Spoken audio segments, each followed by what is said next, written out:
Ready? Ready.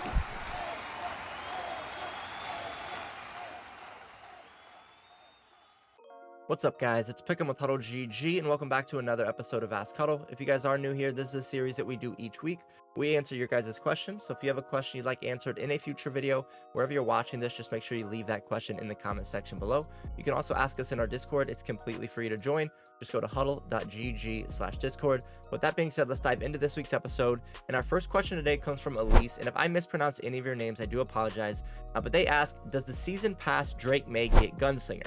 This is a great question. Gunslinger is one of the best abilities to put on your quarterback, and Drake Maye obviously is one of the better quarterbacks in the game right now. And the short answer to it is yes, but let's see how we can get it on him. So let's go to the catalog here real quick, and we're going to go down to program. Let's go to season pass, and then you're going to see Drake Maye's here at an 89 overall. This is what he's going to start out as, and then we can upgrade him using the upgrade tokens until he gets to a 95. Now, if you see here at 95, it says add this 95 upgrade token to unlock ability slot 4. So ability slot 4 is going to be this last one here. And you're going to see that we have Gunslinger available to us here for 7 AP. No stipulations required to get this other than getting him to the 95 overall. So when you get him to 95 overall, he will get Gunslinger, but can we get it before that? Let's look at tier 3 bucket. We do not have Gunslinger in this bucket. We do not have Gunslinger in tier 2 either. Now in tier 1, we do have Gunslinger, but you're going to see that it says we have to achieve 95 throw power to unlock. This is a stock rating. This does not count our strategy items that we're using or any team boosts or theme team boosts, anything like that. It has to be the stock rating. So if we look at his card at a 94, you're going to see throw power there is going to be an 89 plus 4. So that's only going to be a 93. So you will not be able to equip this first bucket Gunslinger when you have him at the 94 overall. Okay, so you will have to wait for him to get to 95 to unlock this last bucket, and that will allow you to get Gunslinger. Now, how do you get him to that 95 overall? There's going to be two ways. The first way is going to be through the season pass if you have the premium pass. When we get to level 40 is going to be where you get your first 95 overall upgrade token. Okay, so if you look at the season pass here and we get to level 40, the last one right here is going to be a 95 overall season 5 upgrade token. You could use this to upgrade him fully to get that Gunslinger ability. The other thing that you can do is once 95s are actually put into the game as a stock overall, right? And by stock overall, I mean not an LTD. So right now we do have 95 overalls in the game, but they're all LTDs. Once we get those normal cards, those champion cards that are 95, it should be put into the store here. If we go to season tickets, we should have the opportunity for a 95 overall season 5 upgrade token right after this 94. So again, we're either just going to have to wait a little bit, or you can have that season pass, obviously the premium pass there. You can buy it if you want. I don't personally recommend it, but that's completely up to you. If you want to have that now and don't want to have to wait on the ability, that's another option also. But yeah, he will get it once you fully upgrade him to that 95 overall number. Our next question today comes from Quag, and they ask, what's the best way to run against the dollar hover defense? This is a really good question, and it's really frustrating if you like to run the ball, especially out of shotgun formations, because if we look at the defense right now, there's not a lot that they have to really defend the run up the middle, right? They only have 5 people in the box. We have 6 blockers with our 5 offensive linemen, and then that tight end to the right. This is a good look for us offensively to run the ball. What you'll see is if we come out in something like inside zone here, what you'll see people do, and they can do this out of other 3-down lineman sets as well. It doesn't have to be dollar. If they stack themselves right over top of this nose tackle, what you're going to see is the guards are not going to recognize there's 2 people there. And one of those guys is going to come free, whether it's the user or the nose tackle. So if we go to say hike, you can see that nobody blocks the nose tackle, and he's going to hit our running back in the backfield time and time again. And if we look at the replay, you can see again why it's happening. When they stack that guy there, these guards, you can see the right guard goes out wide to the right. The left guard's going to get the left of screen middle linebacker. So the center is left with 2 people. And again, sometimes he'll get the nose tackle, sometimes he'll get the user, but he can't block both. So they're going to get one free guy running right at your running back in the backfield without really having to do much in terms of setting up a defense, right? They could do this out of a variety of defensive play calls as well. It doesn't have to be any specific play call. You're going to see, though, they stack this guy here. We come out in this play, and you even see it's going to show you that the icon, the flame icon's over that nose tackle. So visually, it tells us what's going to happen, but it's still frustrating when it comes to being the offensive guy here of not being able to run against a look like this. So what can we do to run against something like this when our opponent is stacking this guy over the nose tackle. And what we want to do is we want to get away from the zone style running, right? So we don't want to use a zone scheme run concept. So inside zone, stretch, read option, things like that. We want to get to more of a gap scheme, more of a power scheme. One of my favorite run calls in the entire game to utilize to attack this defense is halfback duo. So you're going to see here, this is inside zone. Halfback duo is going to be similar. It's going to be an inside run still out of shotgun, but it's going to be, again, more of a power based run. And you're going to see here, if we set up our user there on top of that nose tackle and we look at our play art, you're going to see nobody has that flame icon above their head anymore, right? So we should get people targeting appropriately. Now, when it comes to the run game, you have to understand you're never going to get 100% blocking or really good blocking on 100% of your plays. There will be plays where they get a shed, something fluky happens. But if we continually run the right concepts against the appropriate defense, you will consistently gain yards. So if we go to say hike here, you're going to see that we're going to be able to get much better blocking. And obviously you see a huge hole opens up there just by switching the play from an inside zone to duo. So if I run that one more time, just show you that it will be consistent. If they stack this guy right here, again, the big key, and if we look visually, there's nobody who has that flame icon above their head. So our line is telling us we do understand we're going to be blocking both these guys up the middle. And if we go to say hike, you can see once again, we're going to be able to navigate that hole and get ourselves an easy 10 yards. If you continually run concepts like this against players who are stacking this nose tackle with their user, you will get big yards in the run game and you'll force them to try to find a new way to defend what you're doing. So again, try to get away from the zone scheme, get to things like duo. It's my favorite run in the game against this. Quick base is something that I'll run a decent amount against this as well. Halfback power or halfback punch out of shotgun. Also some certain tosses in the game work fairly well also. So again, just try to get away from those zone scheme runs, get to these gap scheme or these power scheme runs, and you're going to have a lot more success. Our next question today comes from Aaron McGuire, and they ask, what are the best strategy items to use? Now, this isn't a question that's going to be the same, or an answer that's going to be the same for everybody, because it is dependent on how you play and how your team is currently built. But I will go over what I like to use for my strategy items and look where you can best find these as well. So if we go into HuddleGG and we click on these three dots at the top, you're going to see under helpful links, we're going to have strategy items. Okay, this is something that Wiz will put in here, and it's super helpful to show you what all the strategy items are. We're going to have common, uncommon, rare, epic, and legendary, and you can see the colors of these as well. Today, we're going to focus on the epic because these are the most affordable, in my opinion, in terms of still giving you really good boosts. Obviously, the most affordable would be common, but they're not going to boost your team as much. Epic, you're going to be able to get from anywhere from 60 to 80k typically for each of these strategy items, where legendary, it can cost you quite a bit. Again, if you have the money for legendary, definitely go with it.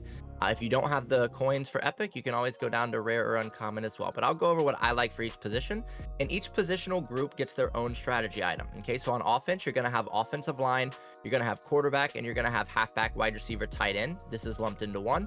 And then on the defensive side of the things, you're going to have D-line, you're going to have a linebacker, and then you're going to have DB.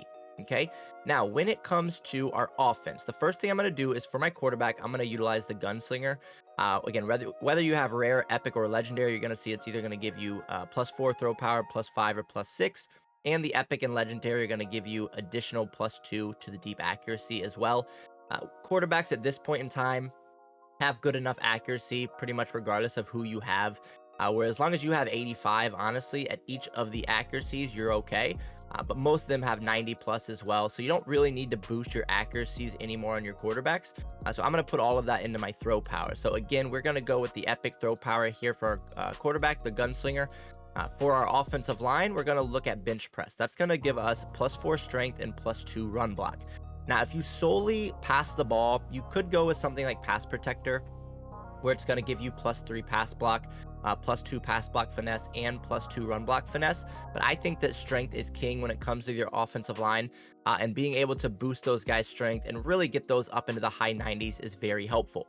Now, when it comes to the wide receiver, halfback, and tight end strategy item, I actually like to utilize this drive all offense, where you can put this in any of the slots on the offensive side of the ball, but it's going to upgrade your team as a whole. So you can see here for the epic, you're going to get +2 throw power more on top of what we use with Gunslinger. You can get +2 impact block and +2 catching. So obviously impact block is going to help our offensive line, and catching is going to help our receivers and our running back and our tight end, and throw power is going to help the quarterback. So you can help all three of your positional groups utilizing this strategy item. Now, if you have a certain player on your team who doesn't have really good deep route running, you can always boost their deep route running with deep threat. Or if you have a player who doesn't have good medium route running, you can always use mid threat as well. But I really like to utilize the drive all offense for my running back, receiver, and tight end strategy item slot. Now, when it comes to the defensive side of the things, for your defensive line, I think this one's probably the least important of all of them, in my opinion. But if I was looking to upgrade, I would go with the contain, where we're going to have play rec, pursuit, and block shed boosted. Edge threat's not bad as well. You get block shed, impact block, tackling, and pursuit. When it comes to linebacker, I'm going to go with lurk artist. You can see the epic's going to give you +4 zone coverage, +1 jump, and +2 man coverage. So really improves your linebackers when it comes to their coverage ability. And then when it comes to your DBs, it's really dependent on, are you running more zone or are you running more man? Okay, so you can have something like hybrid where you get play rec, zone, and man coverage. I personally don't believe play rec does anything really at all for your DBs for the most part. We've tested that on our channel time and time again. Helps a little bit in the play action game, but that's really about it. It doesn't help them break on ball and match. It doesn't help them react quicker, anything like that. So you're really only going to be getting +2 zone or +2 man here for your hybrid. But you do have the opportunity to either go with man or zone. Man, obviously, you can see that you're going to get +5 man, +1 play rec, and +1 awareness. And then for zone, you're going to get the same just for zone coverage. So +5 zone, +1 play rec, and then +1 awareness. So I would really recommend using whatever style you play defensively. So if you play zone, I would go zone. If you play man, I would go man. Now you do get a strategy item as well for your specialists. So what I would recommend here is just going with the kick power, the power kicker. It's going to get you more kick power here. Obviously, you're going to be able to work on the accuracy yourself just by making sure that you time the meter appropriately. But what you can't make better is your kick power without using things like this. So again, with your power kicker here, you're going to get +5 kick power and +1 awareness for the epic strategy card.